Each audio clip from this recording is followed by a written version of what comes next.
let's do our breath work first. In through the nose, deep breath. Out through the mouth. And the hand motion is very nice because it puts emphasis and meaning on it. It puts the flow into it. So again, in through the nose, deep breath. Out through the mouth slowly. Feel that oxygen getting to the brain. In through the nose. Out through the mouth. Very nice. Now put your hand over your heart. Close your eyes. A moment of silence, a moment of peace. And with your inner voice, make your intention that you're connecting with your heart.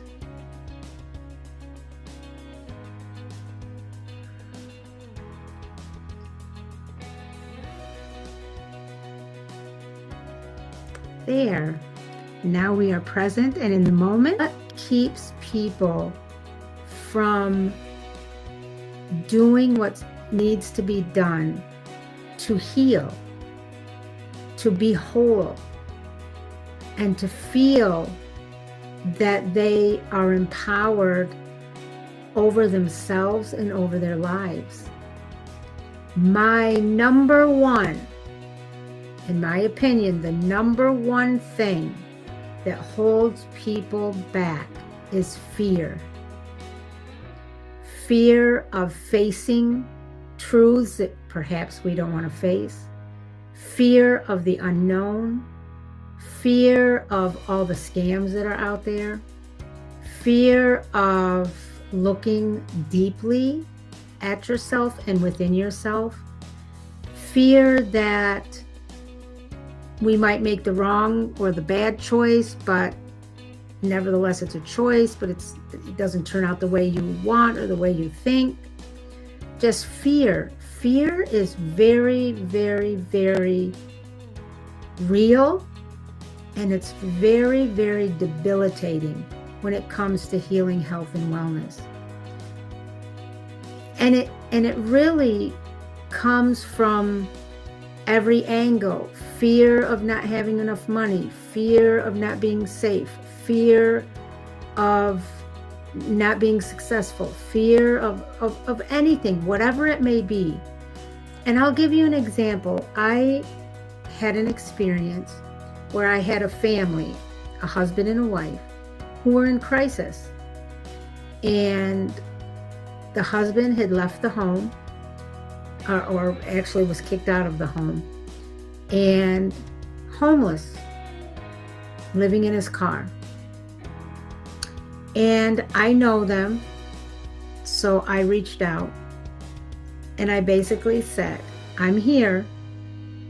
If you really want to overcome your challenges and grow individually and then as a couple, all you have to do is ask.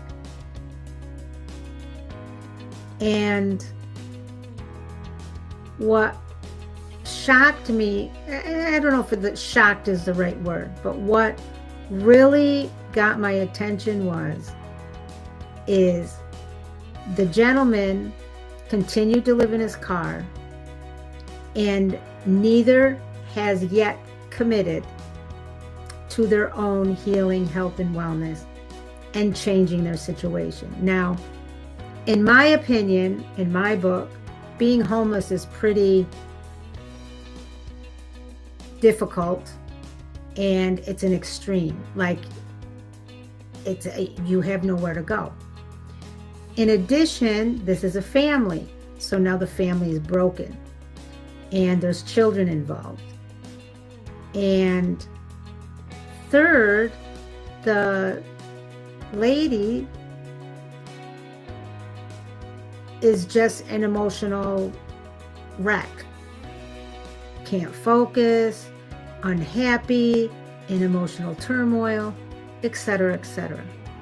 But yet, neither have taken the big leap to commit to their own healing, health, and wellness and changing their situation. And my question is why? Because in my opinion, when you get to that point, to that extreme, honestly, I would do anything. Like, let's just do something, right? But fear holds people back. It debilitates them. It keeps them from taking the first step and then taking more steps to their healing, health, and wellness, and to changing their crisis situation.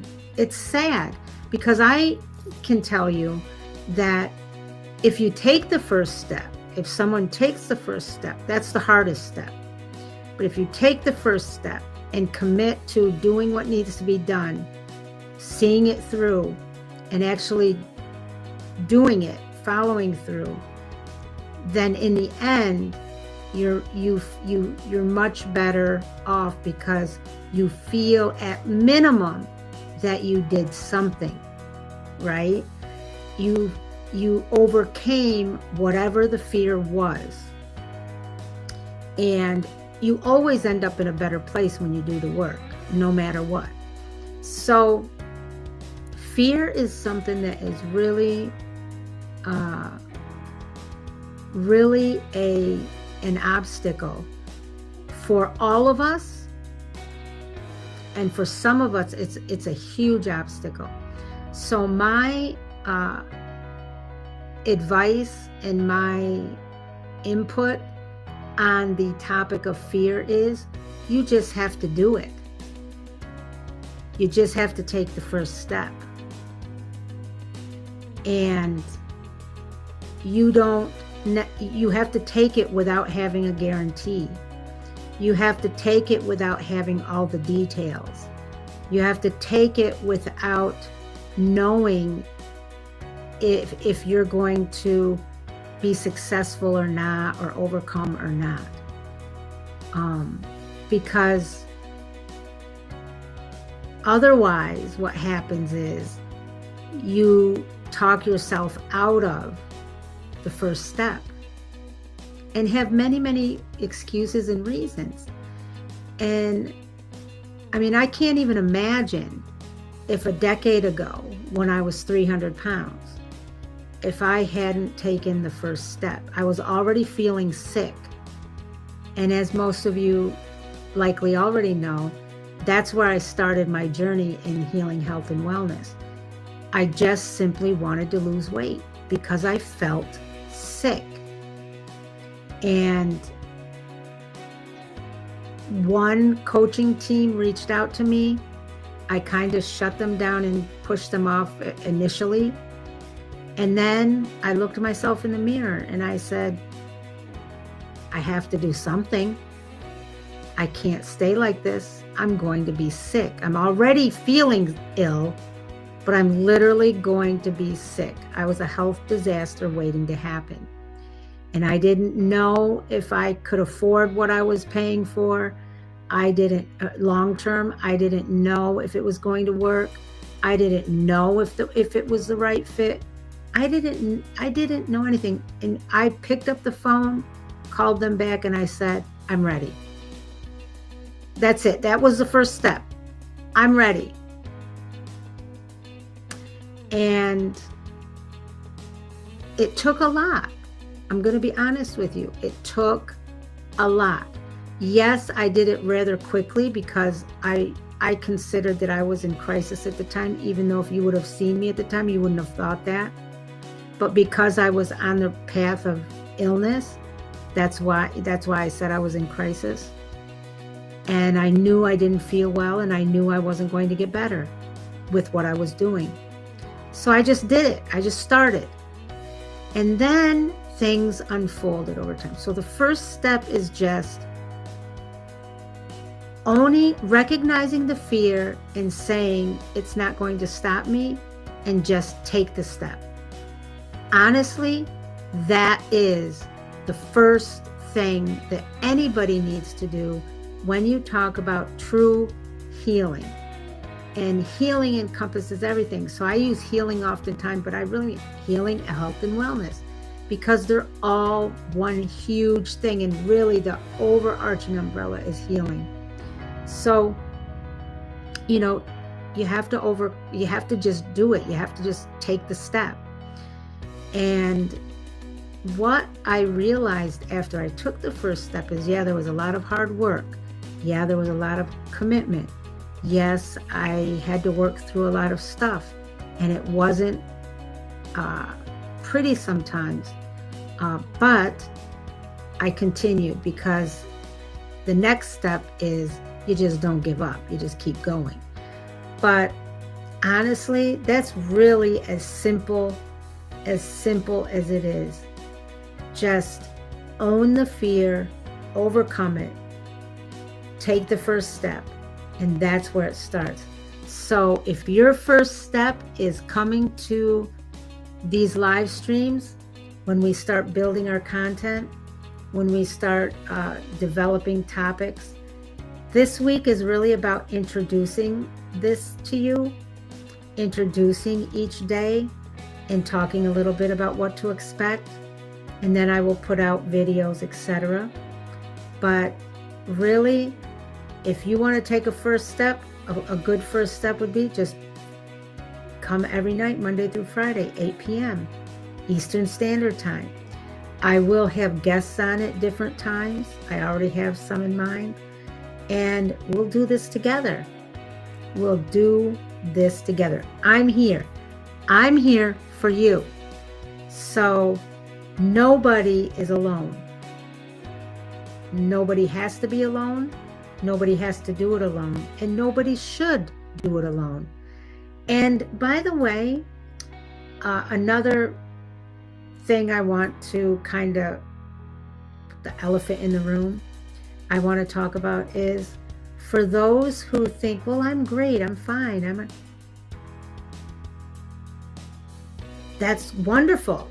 That means you're at a certain level in your healing, health, and wellness journey, or in your life. And that's wonderful. But my question is when do you level up?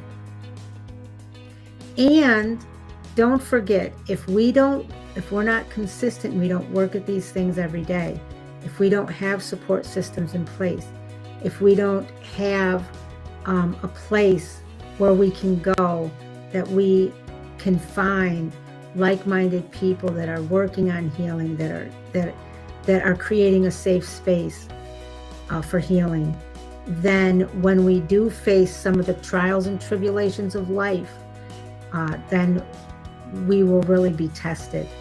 So you're not alone. Nobody should be alone. Nobody should have to do it alone. And even if things are wonderful and great, my question is, are you leveling up or are you settling? And if everything is lovely and great, what happens when life takes a turn that is not lovely and great? So think about that. Think about that. And my biggest message tonight is, I am here. Evolve Global 22 is here. So I hope that you will be a part of this movement, because we have the innate power to heal ourselves. I'll say that again. We have the innate power to heal ourselves.